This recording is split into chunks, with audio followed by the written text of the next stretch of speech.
పూరా లోకల్. రోజు రోజుకు ఏ విధంగా మాట మార్చేస్తా నిన్న నేను చూశాను.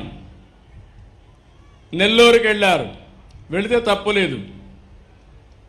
ఒక గౌరవప్రదమైనటువంటి ప్రశాంత్ రెడ్డి, ప్రభాకర్ రెడ్డి గారి సతీమణి, ఎమ్మెల్యే, ఆవిడ క్యారెక్టర్ను గురించి ఇష్టానుసారంగా నోరు బారేసుకున్న వ్యక్తిని మందలించాల్సింది పోయి నేరుగా అక్కడికి వెళ్ళి ఆయన ఇంకా రెచ్చగొట్టు, నువ్వు తిట్టు, ఆడవాళ్లపైన ఆంబోతుగా మాట్లాడు, నేనున్నానని చెప్పే ధైర్యం వచ్చిందంటే ఈ ఆడబిడ్డలను అడుగుతున్నా, ఇలాంటి దుర్మార్గులు రాజకీయాల్లో ఉండాలనా అని మిమ్మల్ని అడుగుతున్నా. ఆడబిడ్డలందరినీ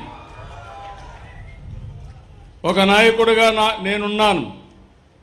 మా పార్టీలో ఎవరైనా తప్పు చేస్తే ఖండించాలి, కట్టడి చేయాలి, అవసరమైతే వాళ్ళ మీద కఠిన చర్య తీసుకోవాలి. అప్పుడే అందరూ భయపడతారు.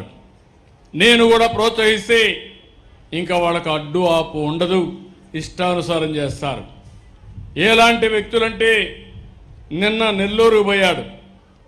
నెల్లూరులో బంగారుపాలెం పుట్టింది, చిత్తూరు జిల్లాలో బంగారుపాలెం ఉంటుంది.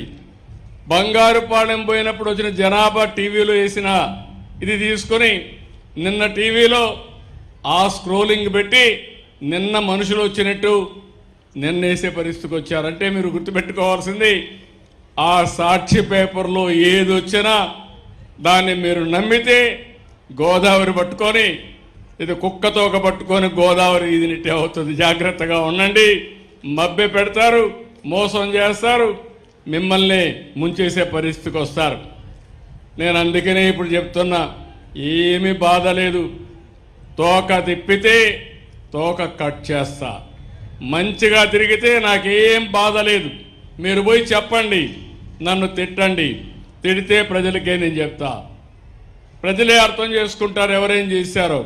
అట్లా కాకుండా మభ్యపెట్టి మోసం చేసి ప్రజలకు అసౌకర్యం కలిగించాలంటే సాక్ష్యాధారాలతో పెట్టుకుని, ఇప్పుడు అంతా టీవీలు వచ్చేసాయి, సీసీటీవీ కెమెరాలు పెట్టేసా, ఎవడైనా ఎక్కడైనా తోక తిప్పితే డ్రోన్ కూడా పైన తిరుగుతూ ఉంటుంది.